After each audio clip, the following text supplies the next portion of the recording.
Una de las personas que más ha conocido sobre este grupo delincuencial, que lo ha investigado y que ha escrito un libro cuyo título es El Tren de Aragua, es Rona Rísquez, periodista de investigación, que se encuentra con nosotros la tarde de hoy.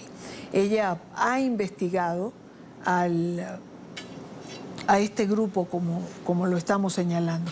Rona, bienvenida, gracias por acompañarnos. Hola, gracias, Idania, un gusto. El gusto es nuestro. Rona, pareciera que todos los males en Estados Unidos tienen que ver con el Tren de Aragua. La pregunta es, ¿tiene tanto poder la organización dentro de la Unión Americana? ¿Tiene tanta extensión? Definitivamente no, bueno, no hay elementos que comprueben eso. O sea, yo no puedo decir no tengo, pero lo que pasa es que no hay pruebas que confirmen eso. No sé si me explico. Las autoridades estadounidenses han dicho, bueno, todo esto y el extremo que ha sido invocar la ley de enemigos extranjeros y mencionar que como argumento, pues la presencia o la invasión por parte del Tren de Aragua. Sin embargo, lo que vemos en la práctica, en lo concreto, es que si bien se han denunciado, o se ha denunciado la presencia de miembros del Tren de Aragua en Estados Unidos desde aproximadamente 2023 y se ha establecido que al parecer algunos de estos integrantes del Tren de Aragua han cometido delitos en Estados Unidos, como un caso, una acción que hubo en Nueva York, un caso de un asesinato de una persona en Florida y posiblemente otros, no hay una cantidad clara y masiva de casos que vinculen al Tren de Aragua con delitos en Estados Unidos, así como tampoco se ha establecido o se conoce o sea, cómo es la estructura, si existe una estructura del Tren de Aragua operando como organización criminal dentro de Estados Unidos, cómo es, cómo funciona, quién la dirige, desde dónde la dirigen, eso no se conoce todavía. Entonces creo que esos elementos son importantes y necesarios para poder hacer afirmaciones como estas de que, bueno, sí, el Tren de Aragua tiene totalmente tomado Estados Unidos, ¿no? Si no se conoce eso tan importante que señalas, la estructura, quién la dirige, quién la opera, ¿qué es lo que se conoce entonces? ¿Son focos aislados? ¿Han ocurrido eventos en algunas ciudades?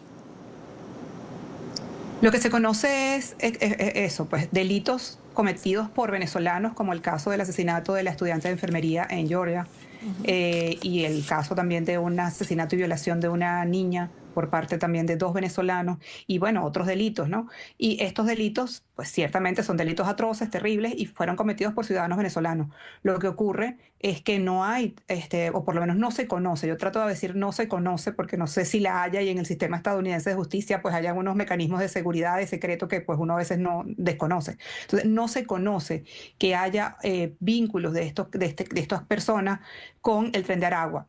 Puede haber otras personas cometiendo delitos y siendo el Tren de Aragua, eso es muy probable. Sin embargo, lo mismo, o sea, no hay suficiente información oficial sobre delitos, esta relación que sería delitos, Tren de Aragua, jefes del Tren de Aragua, conexiones entre ellos para o un plan estructurado de operación, eso no se conoce. Ahora, si no se conoce el Tren de Aragua como estructura, también se tira al piso, Rona, la hipótesis de que enviar el Tren de Aragua a Estados Unidos no fue una estrategia planificada para desestabilizar. Bueno, es que definitivamente esa versión, pues a mi modo de ver, todas las veces que me han preguntado, no desde ahora, sino desde hace ya meses atrás, pues siempre he dicho que esa versión no tiene ningún sentido, que incluso hasta yéndonos a un extremo un poco casi que ridículo pues es cómico, pues recordemos que la mayoría de los planes y de los planes y las estructuras del pranato carcelario en Venezuela, en la mayoría de los jefes y pues los miembros de estas organizaciones preferían estar en las prisiones. Es decir, esto de que los soltaron para que se fueran a Estados Unidos, no sé qué, no, si para ellos lo ideal es estar en las prisiones y tener la prisión como base de operaciones, es allí donde estaba su negocio, su seguridad principal. Entonces, pensar en que lo otro hubiese sido una estrategia, en realidad no creo que sea así, no creo, de eso tampoco hay ningún tipo de pruebas ni evidencias. Lo que creo es que pues los delincuentes en el caso de Venezuela comenzaron también a buscar, como todos los venezolanos, a huir del país para sobrevivir. Y lamentablemente, pues los delincuentes o algunos de estos delincuentes, pues cuando salieron, pues siguieron en sus acciones criminales. Creo que básicamente es un poco eso. Claro. Ahora, Rona, en este momento no sería oportuno para apuntalar la estrategia de la administración Trump sacar a la luz pruebas con relación a esto. El presidente Trump ha dicho hoy que son criminales muy peligrosos, que se han hecho investigaciones exhaustivas en torno a todo esto, a quienes han sido deportados. La pregunta es, ¿por qué no se conocen? Sí, o sea, yo en ese caso, la verdad es que tengo como siempre, o sea, como cierta duda en cuanto a ser tan tajante, porque pues yo no conozco cómo funciona el sistema de justicia estadounidense, ¿no? Y cómo funcionan las investigaciones policiales y penales. Pero la lógica y lo que uno conoce de los países latinoamericanos donde uno ha vivido, donde uno ha estado, o lo que uno ve, es que, por ejemplo, hace apenas 2 días, en Colombia detuvieron a un supuesto miembro del Tren de Aragua y la detención, más allá de que nos guste o no las formas de demostrar, exhibir a la persona y el procedimiento y la grabación y el show, porque un poco eso es también show, más allá de eso, lo cierto es que cuando se hizo esta detención, de inmediato se conoce el nombre de la persona detenida, de inmediato se dan detalles de, si es una investigación además que tenía tiempo haciéndose antes de practicar la detención, pues se dan detalles de en qué delitos estaba involucrada la persona, qué negocios tenía, cómo movía el dinero, cuáles eran sus conexiones, ese tipo de cosas. Y eso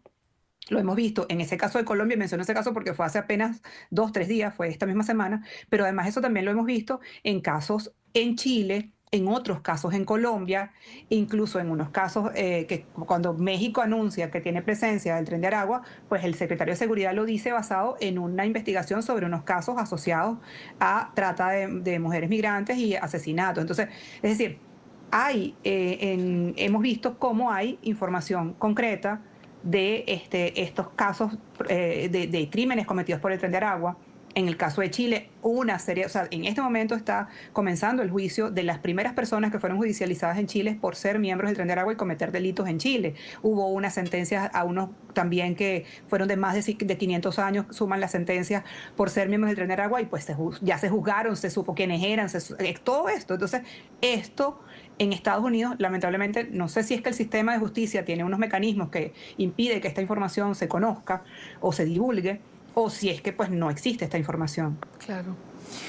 Vayamos a un punto importante en esto del Tren de Aragua que tiene que ver con los tatuajes. Se ha detenido a gente tan solo por los tatuajes. Esto es algo que identifica al Tren de Aragua, porque hay tatuajes que han sido el nombre de la familia, una rosa, mensajes de la Biblia.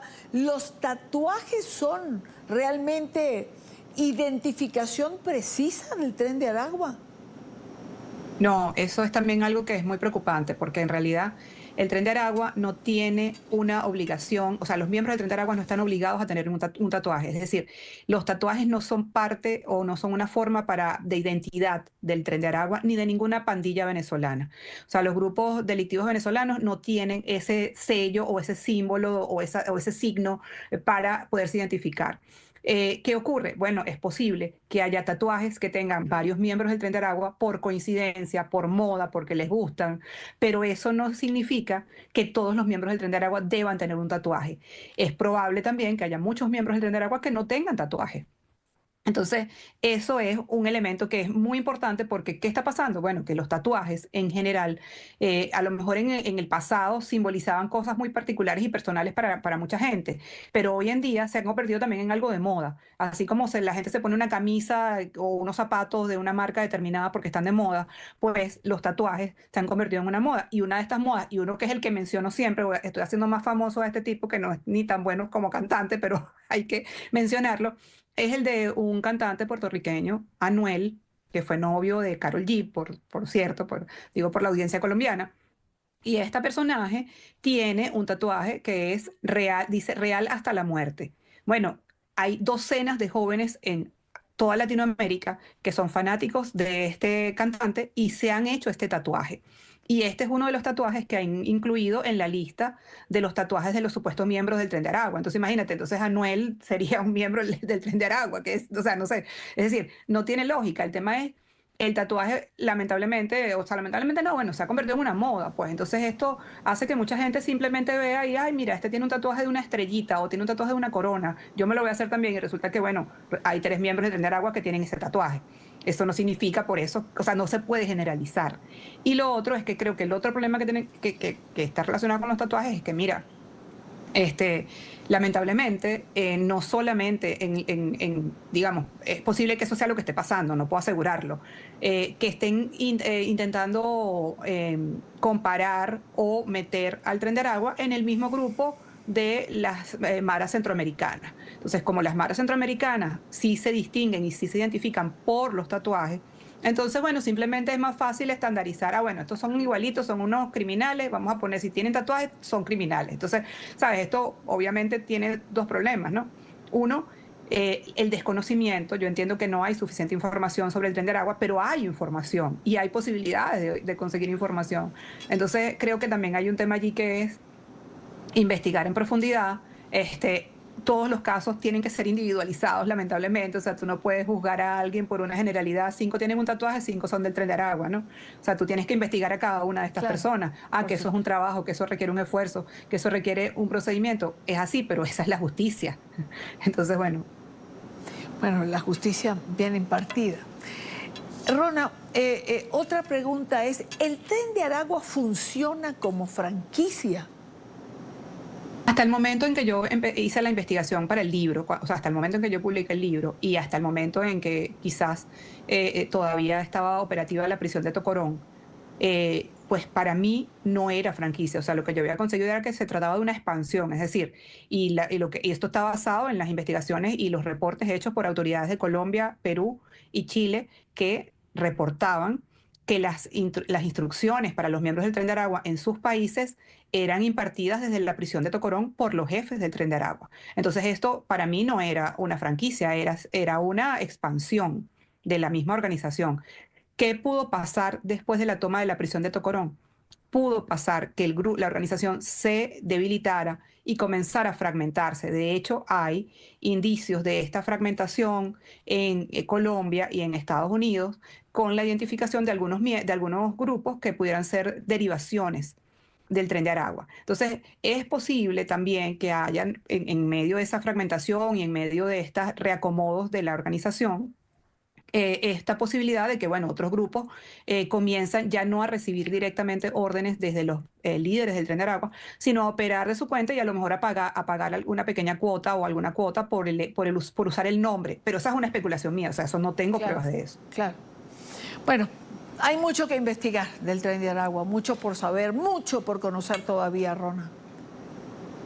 Sí, así es, pero yo creo que lo más importante, o sea, yo creo que se han hecho trabajos muy importantes en Colombia, en Chile, y creo que lo más importante es que en verdad las policías en los países investiguen y pues los casos que son Tren de Aragua son Tren de Aragua, o sea, en Claro. realidad, que es una organización que ha logrado llegar a muchos países, es cierto, que ha logrado establecer operaciones en algunos países, también es cierto que en el caso de Chile la situación o lo que se ha generado a partir de la presencia y de las acciones del Tren de Aragua ha sido una situación de criminalidad que no era habitual o que no se conocía en ese país, eso también es cierto, pero todo tiene una dimensión. Entonces, cuando hablamos del Tren de Aragua no podemos hablar, no se trata del cartel de Sinaloa, o sea, no se trata de un cartel que ha metido toneladas de fentanilo a Estados Unidos y que eso ha matado a 50.000, 100.000 estadounidenses.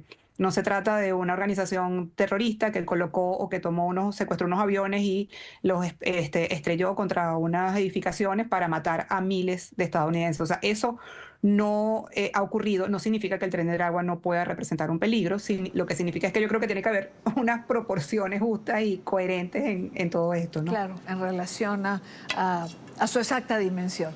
Rona Rísquez, periodista de investigación, autora del libro El Tren de Aragua. Rona, gracias por acompañarme. A ti, hasta luego. Bye. Buena tarde, buena tarde.